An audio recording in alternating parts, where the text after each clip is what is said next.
르네와 언어의 줄침 문장. 좋아요. 아 오늘도 웃었습니다. 거기까지가 제가 봤을 때는 인트로가 맞아요. 아 이제 이게 익숙할 거야. 네. 내가 안 웃잖아? 그럼 이제 다들 어색하다? 아, 그럴 수 있어요. 지금 벌써 네 번째이기 때문에. 아, 그렇죠. 그래서 이제 이렇게 가는 겁니다. 제가 그런 생각을 해봤어요. 네. 그 인트로 노래를 하나 만들까? 노래요? 네. 오 거기에도 웃음을 넣을 겁니다. 좋아요. 음악과 언어의 그 진가를 보여주는 인트로를 기대하겠습니다. 다음 시간에 들을 수 있나요? 뭐 가능한 한 빨리. 네. 네. 오늘 스크루테이프의 편지 이제 마지막인가요? 마지막이에요. 아니면 네. 마지막 부분? 벌써 마지막이죠. 저희가 챕터 1가 아니 레터 하나로 시작해서 그 후에 레터 막 10개씩 그렇죠. 진도를 막 빼고 드디어 이제 마지막. 이제 마지막 서른- 네 번째 만에 마지막으로 왔습니다. 31번째 편지까지 있나요? 편지까지. 그래서 오늘은 21번째 편지부터 31번째 편지까지 11개의 편지죠. 그렇죠. 네, 11개의 편지를 저희가 읽고 줄을 쳤고 공유를 하겠습니다. 좋습니다. 아, 축하할 일이 하나 있습니다. 뭐죠? 제가 지난주에 네. 아침에 일어나서 이제 우리 조회수 좋아요 확인하는 중독이 아니라 도파민. 도파민 네. 이것이 나의 도파민이다라고 말씀드렸잖아요. 저희가 지난주에 얘기했을 때 한 100여 분이 청취해 주셨다. 그니까요. 감사하다. 너무 기분 좋다 이랬는데 두둥 몇 명의 청취자분들이 200명? 더 쓰십시오. 250명? 조금 더 2,000명? 정말 기쁘겠네요. 그러면 저 그날 도파민 폭발해가지고 몇 명이나 봤나요? 한 300, 와, 300여 300명. 분의 분들이 들어주셨어요. 300명 앞에서 공연해 본 적 있나요? 없습니다. 이번 해본 거예요. 저번 편이. 그런 건가요? 네.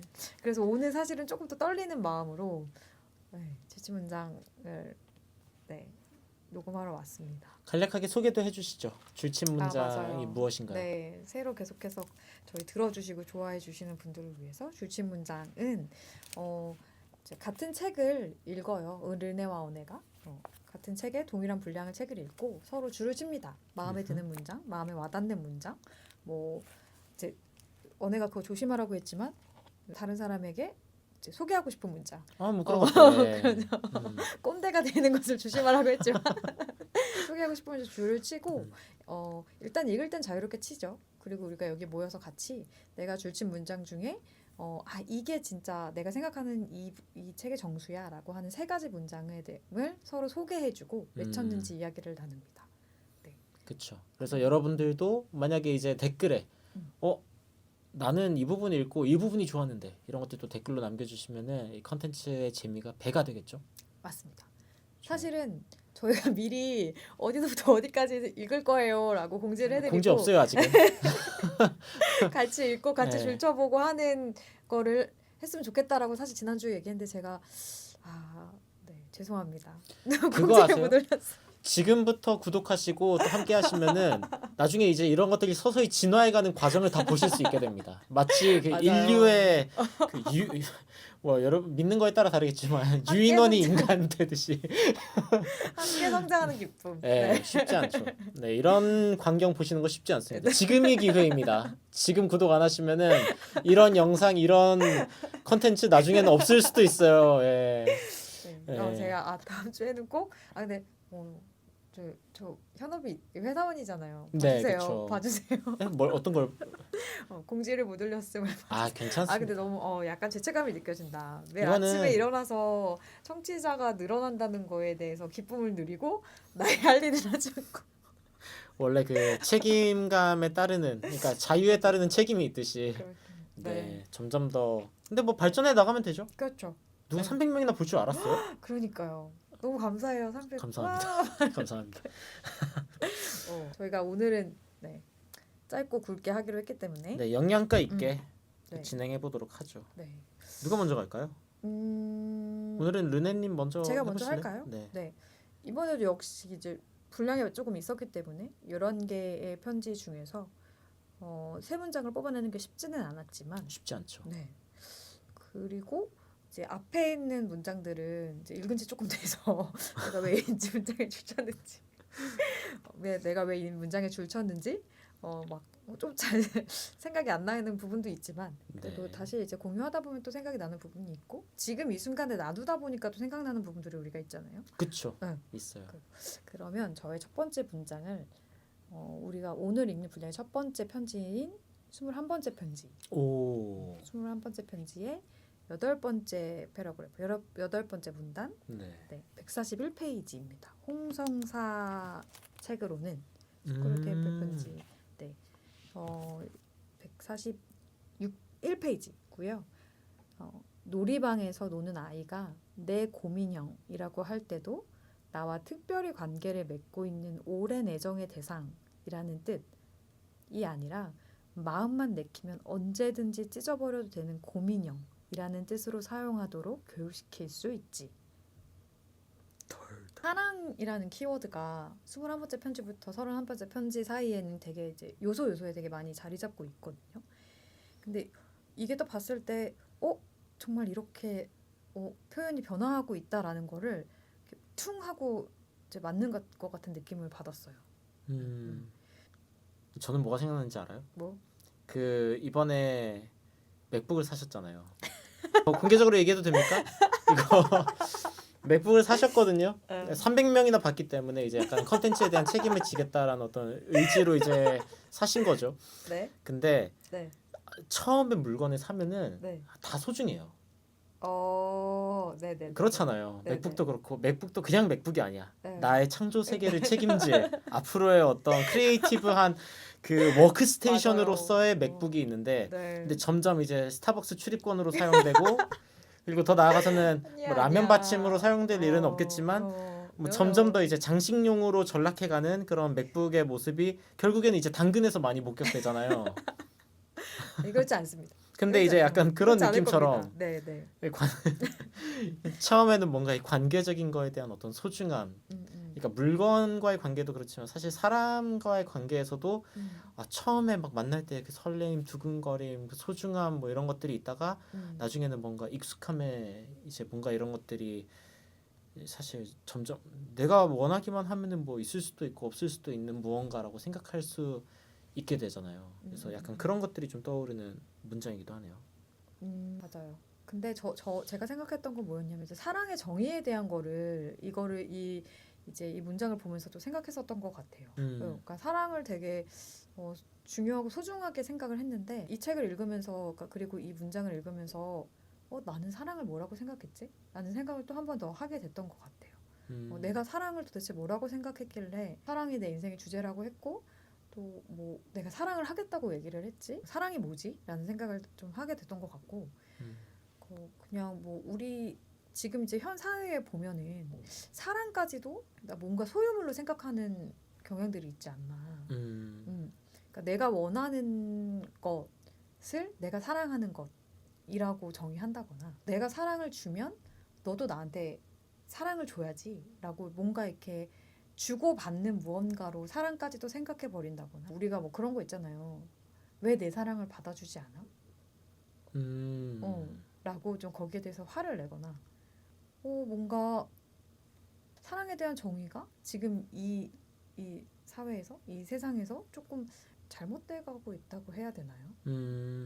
사랑이라고 하는 것은 저는 그 성숙도에 따라 양상이 되게 달라진다라고 생각을 하는 것 같아요. 뭐 소유욕도 사랑이냐? 네. 사랑일 수 있죠. 너 나 빼고 번호 다 지워. 사랑이냐? 뭐 어린 단계의 사랑이거나 뭐 그것도 상대방과 나의 어떤 관계가 특별하게 바라는 마음에서 비롯된 무언가일 수 있지만 네. 그런데 이제 그게 성숙한 사랑이냐? 뭐 그렇게 생각했을 때는 아니다라는 말이 뭐 쉽게 나올 수 있는 그런 장면들이기는 하죠. 그러니까 사랑의 범위가 사랑이라는 말을 우리가 붙이는 범위가 너무 넓어진 것 같아요. 방금 얘기했었던 것처럼 나의 원함, 나의 소유에서부터 근데 또 이제 범위는 넓어졌는데 이렇게 아가페적 사랑, 오히려 부모의 사랑 같은 사랑을 사랑에 대해서는 좀 그 얘기의 횟수도 좀 줄어들고 그거에 대한 뭐 가치나 농도도 좀 되게 많이 줄어드는 것 같은 그런 생각이 조금 들어서 이 시대의 사랑이란 뭐지? 나는 그래서 이 시대에서 어떤 사랑을 한다고 하고 있는 거지? 뭐 이런 생각도 들고 좀 선뜻한 생각이 들었어요. 사랑이라는 것에 대해서 생각하면서.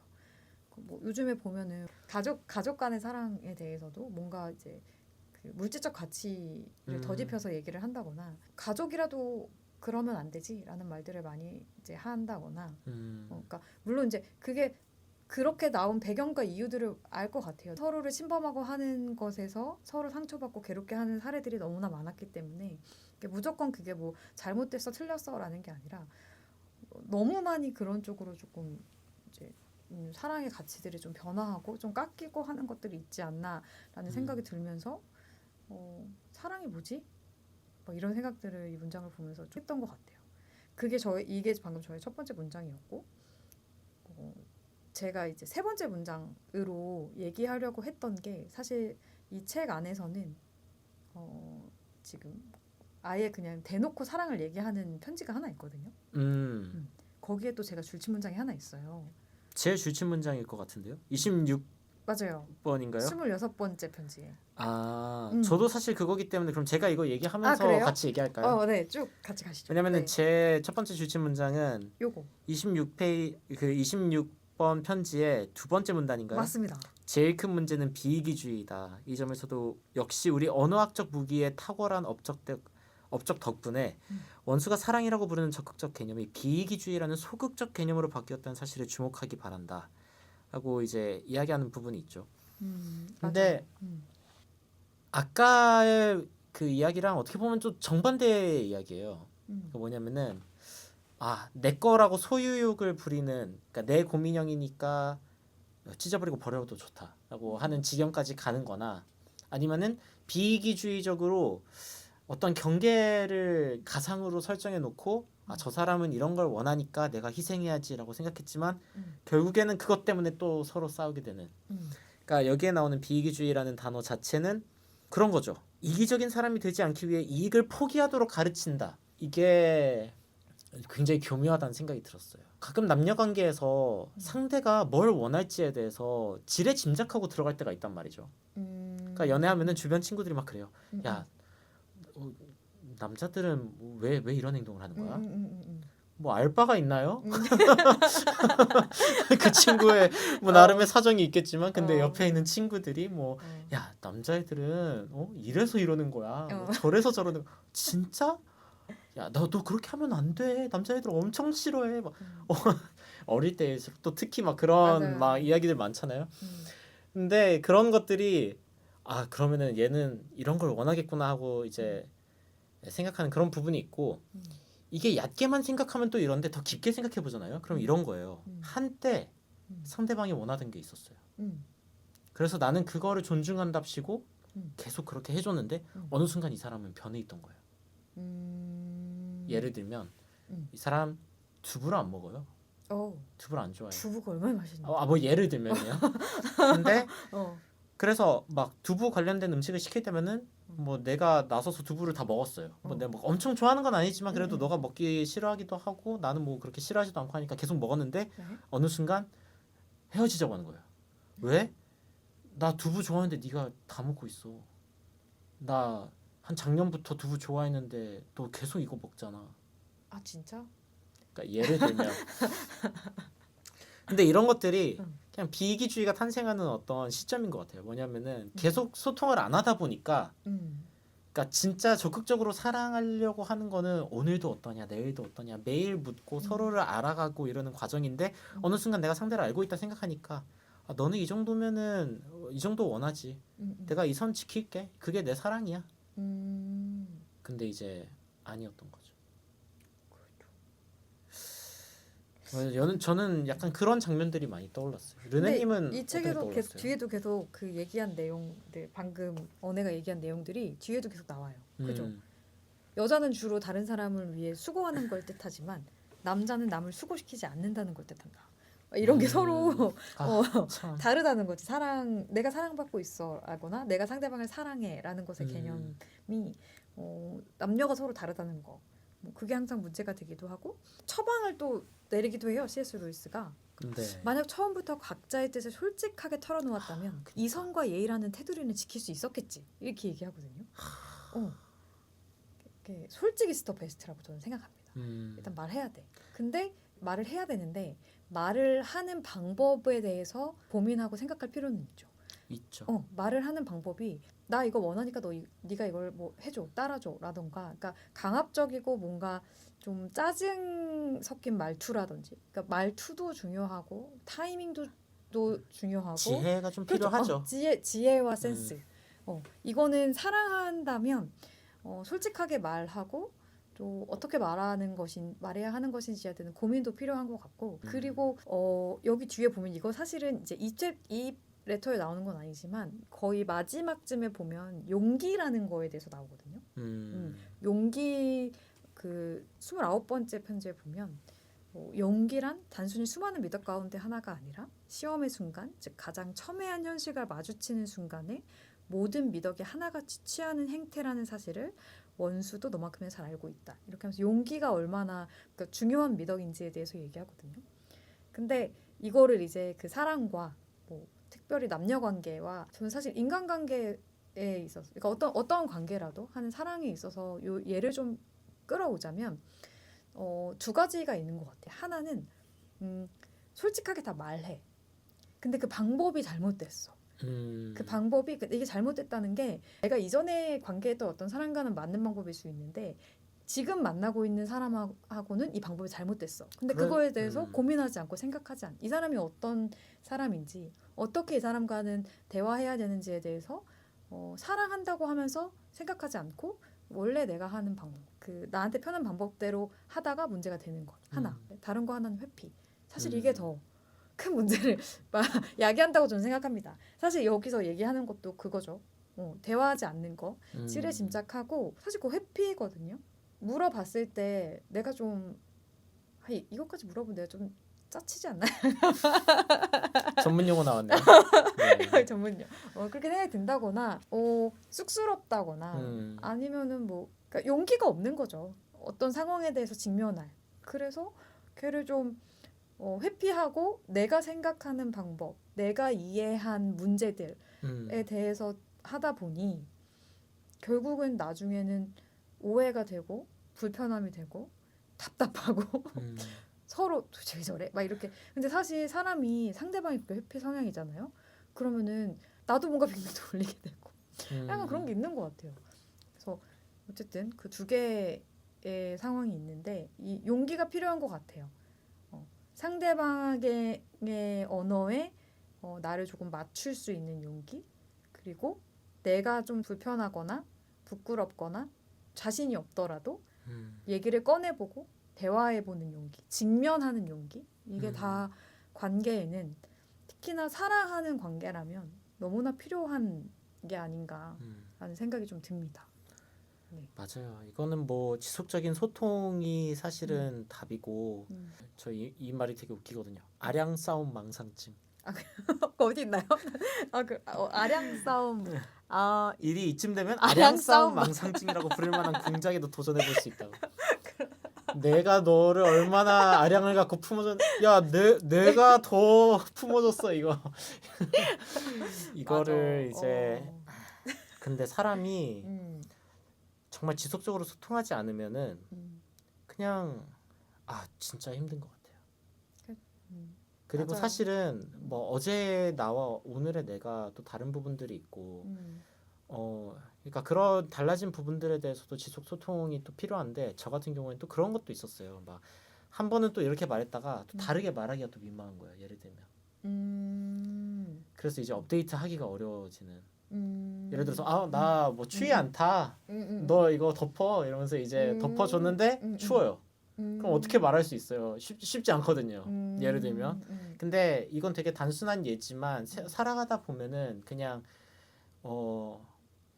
뭔가 내가 한 말을 지키기 위해 약간 그 안에 내용은 이제 남아있지 않고 그 말만 뭔가 이렇게 지키려고 하는 그런 상황들도 있고 그러다가 뭔가 무너지는 경우들도 있고. 그러니까 그것도 용기인 거야.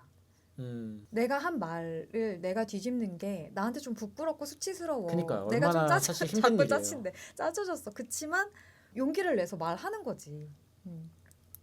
나 이제 추워. 나도 맞아요. 추운 것 같아. 아니면 근데 뭐 이거는 너무 그 딱 상황이 정해져서 이제 이상적인 결과일 수는 있지만 연인 사이에 만약에 그렇게 했어 그러면 나 이제 좀 추운 것 같아. 어디 그냥 좀 들어갈까? 뭐 이럴 수도 들어갈까 있고. 할 수도 예. 있고 그냥 우리 같이 덮고 있자. 우리 안고 있자라던가 뭔가 다른 여러 가지 수많은 대안들을 생각할 수 있잖아요. 그쵸. 그래서 그것도 용기가 필요한 순간. 좀 짜치지만. 그런 것 같습니다. 네. 근데 이거 나 그거를 제가 어디서 배웠었냐면 유튜버 어떤 유튜버 분한테 그걸 배웠었다. 또 그 미국에 되게 유명한 그분 한국 분인데 교포신데 제니미인가 그런 분이 계세요. 진짜 네. 유명한 인플루언서인데 그분이 그 유튜버 하시다가 인플루언서 이렇게 하고 사업을 하게 되셨어요. 근데 이렇게 여러 가지 문제가 좀 생긴 거야. 사업하다 보면 생길 수 그럴 수 있잖아요. 있죠. 근데 그분이 그거를 정면 돌파를 하세요. 근데 이 정면 돌파가 본인이 낭패감과 미안함과 그러면서도 막 그 수치스러움과 막 그 모든 거를 카메라 앞에서 완전 솔직하게 풀어내거든요. 대단하다. 대단하다고 생각했어. 근데 그 사람이 그렇게 하는 걸 보고 어떤 사람들은 저 뭐야 약간 이렇게 할 수도 있는데 어떤 사람의 그렇게까지 자기를 드러내는 용기 솔직하는 용기를 보고 뭐 비웃는다거나 악의적인 폄하를 하는 사람들의 평가는 사실 신경이 안 쓰일 수는 없겠지만 최대한 이것에 가치 없음에 대해서 그냥 저 스스로 아니야 아직 덜 성숙한 사람들의 평가가 나를 해치게 하지 말자라고 또 이게 나의 힘이 될 수 있을 것 같고 그렇게 생각하는 게 그러한 솔직함이 왜냐면 우리 다 서로 알거든 나한테도 충분히 저런 순간들이 생길 수 있고 그럴 때 나 같으면 수치스러워서 도망가고 싶고 변명하고 싶고 막 이렇게 하고 싶은데 저걸 드러내? 그게 얼마나 큰 용기야? 라는 그쵸. 게 오히려 좀 사랑스럽고 편들어주고 싶고 약간 그런 거 있잖아요. 그런 게 뭐 연인이라면 사랑하는 관계라면 더 그렇게 생각이 들어야 되지 않나. 그렇게 되지 않으면 관계를 뭐 개선하려고 우리 관계 개선이 변화가 필요하거나라고 한 시점이라고 깨닫게 되거나 아니면 뭐 종료를 하거나 그럴 수도 있죠. 끝까지로 보면 왜냐면 사랑한다면 그런 거를 서로 받아주고 하는 게 필요하니까 네. 그렇죠. 사실 이 앞에 웜업이 잘 안 된 상태에서 첫 번째 문장을 시작해가지고 네. 이게 그냥 말하다가 이제 끊겨버렸는데 제가 계속 뭔가 뇌정지하는 순간들이 막 됐는데 사실 처음에 얘기했던 그 줄침 문장 21번째 편지에 여기서 말하는 제가 느꼈던 사랑과 이 애정이라는 사랑과 이 비이기주의라는 것에 대해 사랑은 아까 말했었던 것처럼 그 사랑의 큰 스펙트럼 안에 끝과 끝에 있는 것 같아요. 21번째 편지의 그 141페이지 여기서 말하는 이 사랑의 개념은 아까 얘기했었던 소유욕이나 요즘에 굉장히 뭐 범죄가 되고 있는 부분들 있잖아요. 스토킹하고 뭐 이런 맞아요. 거요? 네. 그런 부분에 대한 내용인 것 같아요. 너무 우리가 또 힘들기 때문에 요즘에 사랑하는 게 너는 특별해 라는 말들을 굉장히 많이 하잖아요. 그게 좋다고 생각해요.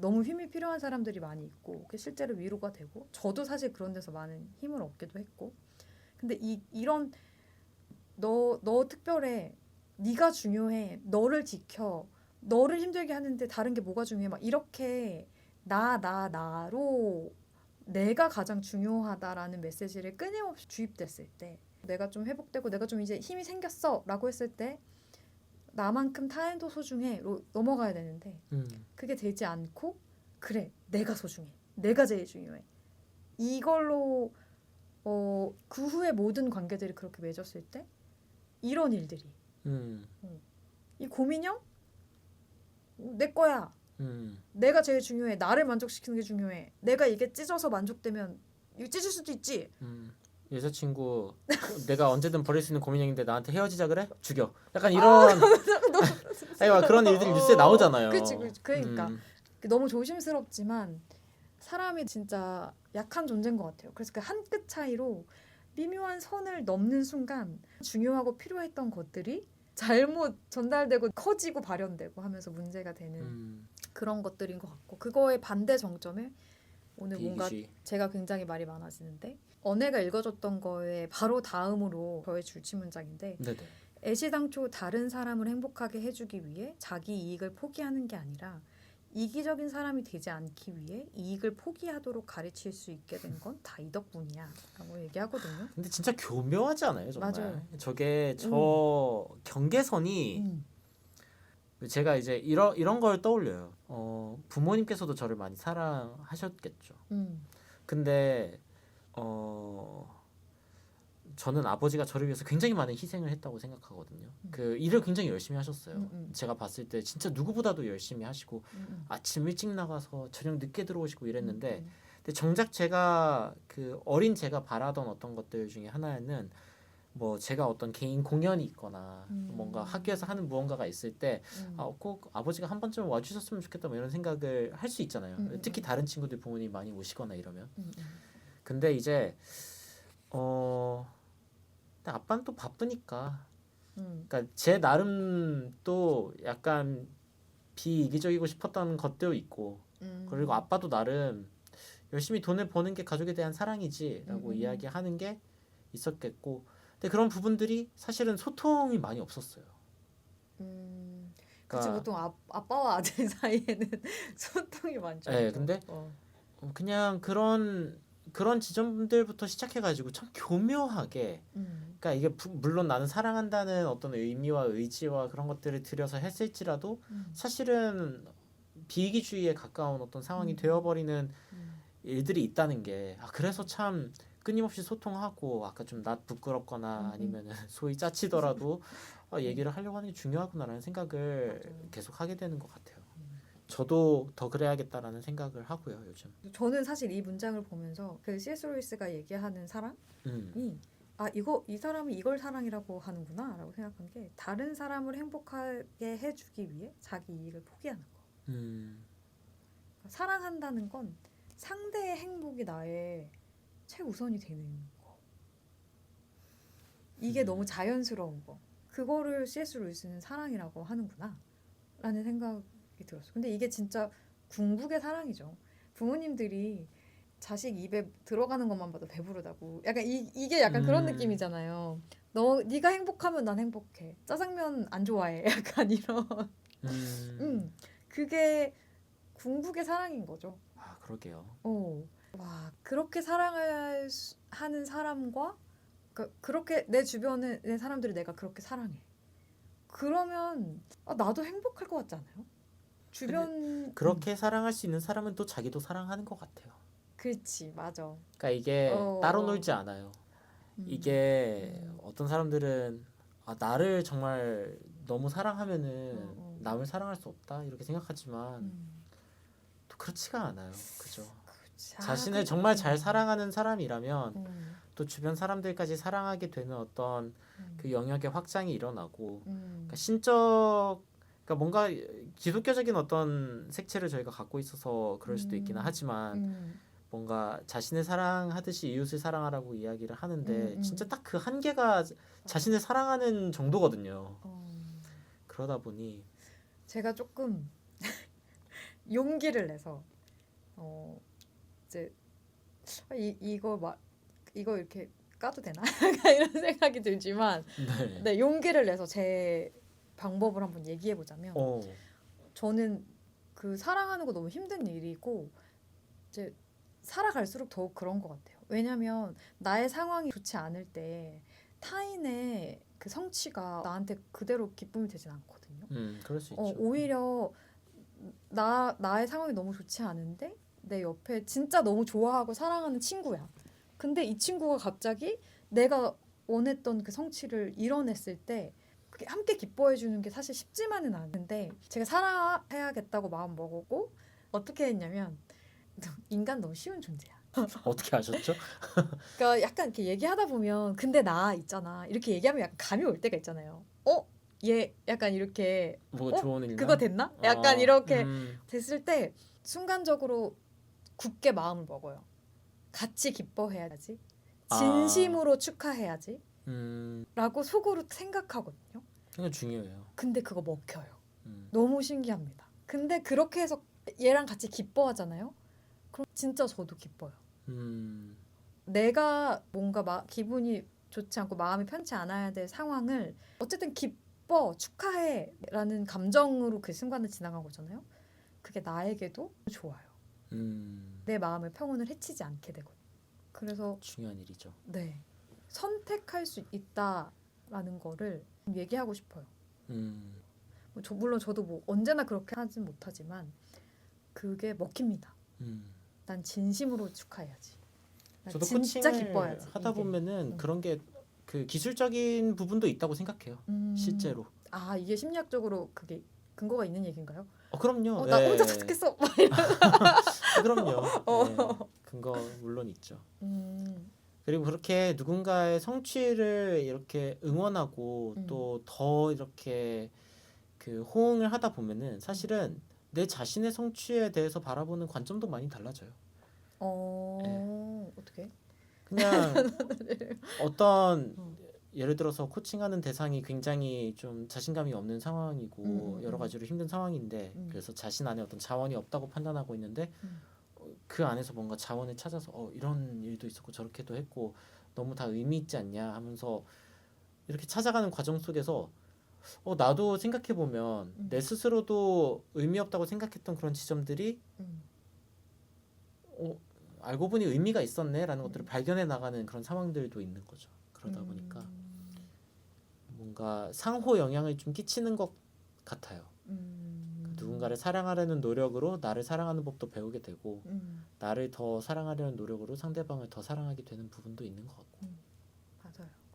오늘 사랑 얘기로 무려 지금 40분째 녹화를 사랑 중요하니까요. 사랑 중요하죠. 네, 사실은 지난번 에피소드에서 제가 너무 진짜 눈물을 먹고 자른 사랑 편지가 몇 개 있었거든요. 사랑 예, 18, 19, 20 뭐 이쪽 어딘가에 많이 있었는데 제가 막 사랑 얘기 너무너무 같이 하고 싶어요 막 이렇게 했는데 그때 너무 저희가 사실 너무 분량이 길어가지고 길었죠. 어쩔 수 없이 그 부분을 잘라내면서 오늘은 그래서 그래서 맘 놓고 제가 사랑에 맘 놓고 대한 사랑 얘기를 얘기를 하려고 했는데 이제 처음에 조금 약간 버퍼링이 걸려가지고 그랬지만 뒤쪽에는 저 한 것 같아요. 사실 이 문장을 꼭 애시당초 다른 사람을 행복하게 해주기 위해 자기 이익을 포기하는 거 그게 사랑이다. 뭐 이게 정답은 아니겠지만 어쨌든 이 책에서 C.S. 루이스가 얘기하는 건 그게 그런 사랑인 것 같고 제가 생각하는 사랑에도 근접하다. 이게 뭐 아가페의 사랑, 신의 사랑 뭐 이렇게 C.S. 루이스는 얘기하겠지만 사람 사이의 관계에서의 사랑도 이렇게 했을 때 결국 내가 손해를 보는 게 아니라 나에게도 굉장히 너무 좋은 일이다라는 거를 말하고 싶었습니다. 네, 오늘 너무 저의 줄임문장으로 도배했기 때문에 언어의 줄임문장이 들어. 저 이걸로 그럼 마무리를 좀 하면 어떨까라는 생각이 좀 들기도 하는데 27편의 8번째 문단일까요? 도대체 무슨 이유로 시작하는 문단인데 이게 홍선사 책으로는 182페이지인가요? 네. 182페이지. 네. 도대체 무슨 이유로 이런 창조행위 속에 인간의 자유의지가 개입할 여지를 마련해 놓았느냐 하는 점은 정말이지 골칫거리 중에 골칫거리로서 사랑에 대한 원수의 헛소리에 숨어있는 비밀이기도 하다. 하지만 사랑이네요. 네. 하지만 이 일이 어떻게 일어나느냐 하는 문제는 조금 더 어려울 게 없지. 원수는 인간들이 자유롭게 미래에 기여하는 바를 미리 내다보고 있는 게 아니라 자신의 한없는 현재 속에서 지금 보고 있는 것이거든. 이라는 문장을 저는 오늘의 엔딩 문장으로 이거 문장이 아닌데 이거 문단인데 뭐야? 아니에요. 문단에 한 줄 부족해요. 다 읽었잖아. 지금 내가 중간에 끊을까봐 숨차게 읽었죠 지금. 네, 지금 아웃사이더 했거든요. 내가 지금 음칠 쳐도. 근데 이 문단은 그래요. 줄친 문단입니다. 이 문단은 아까 사랑에 대한 이야기와 더불어서 제가 이 책에서 가장 좋아하는 주제랑도 얽혀 있어요. 그래서 오늘 제 마지막 문장으로 이거를 선택하고 싶고 자유의지에 대한 논쟁들이 가끔씩 있더라고요. 뭐 이게 뭐 인간의 어떤 그 관점에서 해결할 수 있는 혹은 뭐 이렇다라고 이야기할 수 있는 그런 게 아니다 보니까 뭐 늘 이런저런 이야기들이 있지만 근데 기독교적인 관점에서 사람이 인간에게 자유의지를 주었다라고 하는 어떤 전제들이 있기는 하죠. 신이 인간에게 사람이 인간에게라고 해서 사람이 인간에게요? 신이 인간에게. 신이 인간에게 자유의지를 네, 줬다. 신이 인간에게 자유의지를 줬다. 음. 브루스 올마이티를 보면 되게 재밌는 장면이 하나 나와요. 아 영화 브루스 올마이티. 네, 영화 브루스 올마이티를 보면은 응. 제가 그러고 보니 한 매편 영화 얘기 하나씩은 그러니까. 꺼내요. 네, 영화. 우리 언제 한번 영화에 줄친 대사도. 네. 네. 그 장면이 뭐냐면 브루스 올마이티 그 브루스라는 주인공이 이제 신의 영역에 그러니까 신의 능력을 갖게 되죠. 그러면서 사실은 이제 여러 가지 어떤 능력을 이제 막 할 수 있게 되는데 근데 정작 자신이 살아난 사람의 마음 하나를 못 돌려요. 어. 굉장히 재밌죠. 신은 인간을 강제로 자신이 사랑하게 하지 않아요. 근데 브루스 올마이티라는 드라마가 영화가 그러니까 굉장히 재밌는 영화고 뭐 짐 캐리의 어떤 열연으로 이제 그냥 되게 재밌게 느껴지는 그런 영화이지만 사실 그 안에는 인간 그러니까 하나님이라는 어떤 창조주가 인간의 자유의지를 얼마나 존중하는가에 대한 얘기가 담겨 있어요. 있잖아요. 방금 그 얘기 있잖아요. 첫 번째 문장으로 돌아갑니다. 고민형이요? 억지로 나를 사랑하게 만든다면 아 그렇죠. 예. 내 마음만 내키면 언제든 찢어버리는 고민형하고 다를 바가 없어. 약간 철학적 용어로 말하면 대상으로 보는 거예요. 그렇죠. 예. 근데 그러지 않는다는 거예요. 지금까지 큰 깨달. C.S. 루이스는 그런 의미로 이 문장을 썼구나. 그 생각을. 그런데 네. 여기에서 이제 그런 얘기가 나오는 거죠. 그러니까 창조 행위 속에 인간의 자유의지를 개입할 여지를 도대체 왜 만들어놨냐? 이거 정말 골칫거리지만 근데 사랑에 대한 원수 여기서 말하는 원수는 하나님이니까 하나님의 그 말에 숨어 있는 비밀이기도 하다. 라는 얘기가 이제 나오는 거죠. 그래서 이제 나 지금 약간 뭔가 완성시켜줬어. 내가 지금 아, 나의 그래요? 그 사랑에 대한 티오리를. 근데 더 재밌는 건 이거예요. 사람은 그러면 사랑할 능력이 없다라고도 이제 기독교계에서 어떤 문화 안에서는 되게 상투적으로 하는 말 중에 하나예요. 그냥 저는 사랑할 능력이 없습니다. 뭐 이런 고백을 자주 하잖아요. 한 사람으로서. 근데 그 이유가 무엇인가라는 걸 봤을 때 그 밑에 하나님이라는 그러니까 여기서 원수로 표현되는 원수는 인간들이 자유롭게 미래에 기여하는 바를 미리 내다보고 있는 게 아니라 자신의 한없는 현재 속에서 지금 보고 있다. 라는 얘기를 해요. 그 뜻은 하나님은 이제 시간 안에 그 속박되어 있는 그 안에 어떤 갇혀 있는 존재가 아니고 시간을 넘어서 볼 수 있는 존재라는 거죠. 그래서 진정한 사랑을 할 수 있다. 근데 저는 이게 되게 재밌는 표현이라고 생각해요. 그러니까 편집하시잖아요. 직접 이거를 편집하시잖아요. 네네네. 그럼 저는 하나님의 시점을 간접적으로 느낄 수 있다 생각해요. 왜냐하면 시간을 제 맘대로 왔다 갔다 할 수 있거든요. 오 맞아요. 네. 그리고 그걸 볼 수가 있어요. 그 타임라인 안에서. 그게 뭐냐면은 나의 한없는 현재 속에서 그 상황을 다 보는 거예요. 되게 재밌는 개념이죠. 근데 이제 그렇게 할 때 사실은 이것에 대해서 내가 완벽히 사랑할 수 있는 방법이 생겨요. 그러니까 뭐냐면 뭐 기독교적인 개념으로 봤을 때 하나님은 인간에게 회개할 수 있는 그걸 주셨고 그리고 회개를 하면은 본인은 기억하지 않으신다고 하셨죠. 전 편집과 되게 비슷하다 생각해요. 그러니까 우리가 어떤 무언가를 녹화해 놨는데 근데 이 부분부터 이 부분은 마음에 들지 않아서 잘라. 그래서 이제 어떤 완성품을 만들어내잖아요. 하나님은 어쩌면 그걸 보고 계시겠구나 라는 생각을 하는 거예요. 진짜? 잠깐만 잘못. 어디 잠깐 목사님들 중에 듣고 계시는 분 계신가요? 뭐 이거는 근데 제 개인적인 뭐 개똥 철학일 수도 있고 뭐 제가 신대를 나오기는 했지만 학사밖에 안 한 뭐 학사 주제하는 말일 수도 있지만 뭐 제 신청 삶과 받습니다. 목사님 참여자 신청 받습니다. 제 삶에 정체는 숨겨드릴게요. 네, 그럴 수 있죠. 제 삶에 얽혀서 그리고 이 말씀에 대한 부분과 여러 가지 교리적인 부분과 뭐 이런 부분들을 다 얽어서 그냥 제가 느낀 바를 그냥 이렇게 설명하면은 그런 것 같다. 근데 나 그 아까 편집 얘기했을 때 뭔가 이렇게 깨어나는 것 같은 기분을 느꼈어요. 인터스텔라 보면 그런 장면 나오잖아요. 막 시간 속으로 이렇게 들어가가지고 그 사람이 시간 속을 헤엄치는 그 사람은 참 작은 존재라서 음. 사실 그 상상력이 대단하다고 그 평가를 받았던 그 영화 속에서 그 장면도 음. 정말 대단한 광경이었지만 하나님은 어떻게 보면 그거를 한 차원 밖에서 바라보고 있는 상황에서 얼마나 이 존재 자체를 바라보실 수 있을까? 저는 이 존재 자체를 바라본다는 게 너무 힘든 일이거든요. 생각해보면 그래요. 어떤 책을 읽는데 평가를 해요. 한 부분만 읽고서 평가를 해요. 그럼 그 책에 대한 정당한 평가일 수 있을까요? 없죠. 근데 우리의 삶이 그래요. 어떤 사람과 잠깐 접점을 가진 걸 가지고 그 사람을 평가한단 말이죠. 그죠. 근데 그 사람이라는 책 전체를 내가 읽고도 음. 이 사람을 미워할 수 있을까? 이런 생각을 이제 하게 되는 거예요. 음. 근데 여하튼 신이란 존재는 또 그런 존재고 그리고 그 안에 자유의지라고 하는 영역이 굉장히 또 중요한 역할을 하고 있다라는 이야기인데 굉장히 흥미롭다는 생각이 들었어요.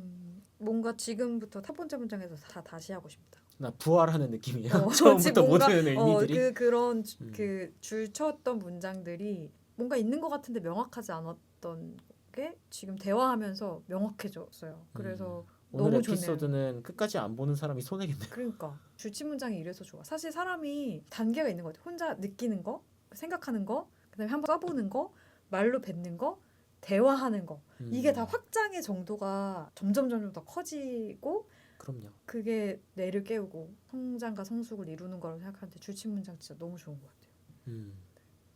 더 많은 분들이 또 이런 걸 누리면 또 좋을 것 같아요. 같이 해보셨으면 좋겠고 함께 참여하고 네, 뭐 공지하고 또 음. 참여자도 만약에 또 생기고 하면 맞아요. 좀 계속 고민을 해봐야 될 것 같아요. 크고 작게 함께 할 수 있는 방법들을 참여하시는 분들이 부담스럽지 않게 이 정도면 재미있게 함께 해볼 수 있겠다라는 걸 고민해봐야 되겠는데 현업을 좀 자꾸 현업 얘기. 네, 오늘도 달리다 왔거든요. 어쨌든 네, 그 중요하죠. 네. 현업도 중요합니다. 네. 사실 근데 저 주치 문장이 2개가 더 있는데 하나는 좀 포기하고 이 하나는 근데 꼭 나누고 싶거든요. 이것까지 그럼 얘기할까요? 네. 22번째 편지에 있는 문장인데 그냥 읽어드릴게요. 그는 세상을 쾌락으로 꽉 채워 놓았다.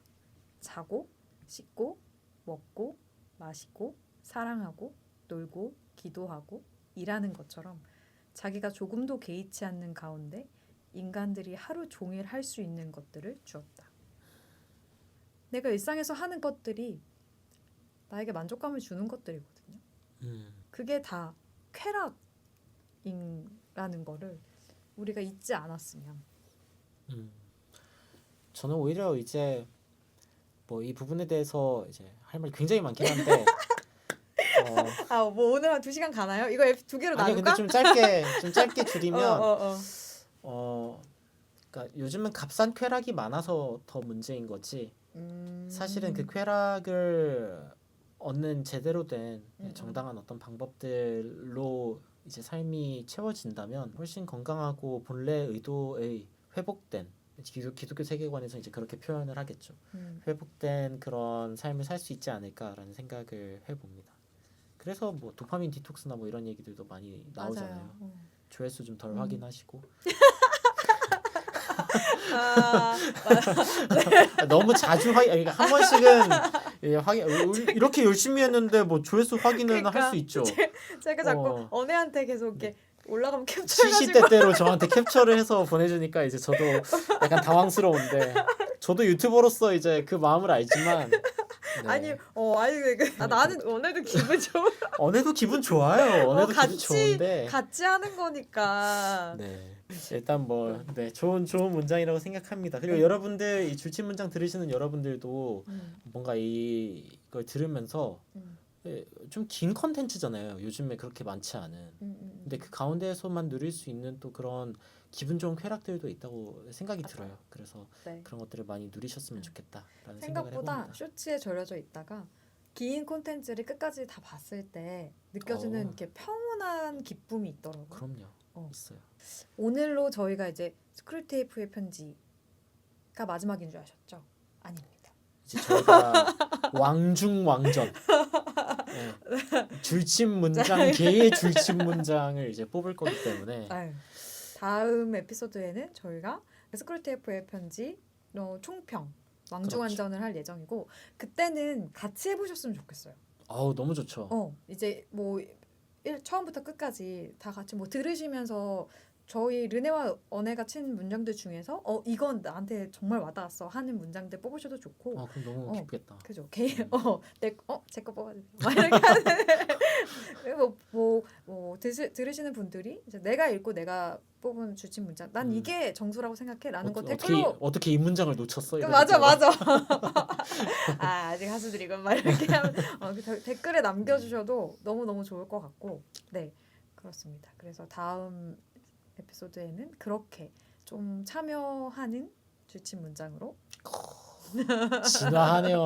와. 네, 좋습니다. 네 함께 했으면 좋겠습니다.